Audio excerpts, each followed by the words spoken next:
Hello everyone. In this video, I'm going to show you how we can actually make changes to our custom templates that we created on Microsoft Word. So in the previous video, I showed you how you can go ahead and create your own template, but there may be cases where you need to go back into that template and make adjustments to it.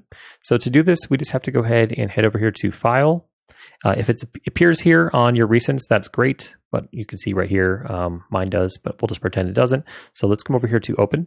And then once we come over here to Open, we need to go ahead and locate it.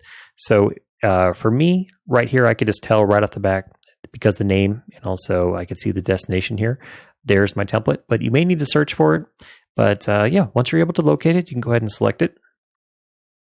And then once you have it open, we can go ahead and come over here and we can make changes to whatever we're wanting to do. So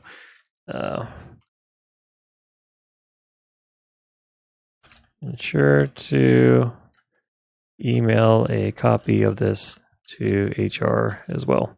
So just make something simple, a simple change to the document like this. Go ahead and hit save.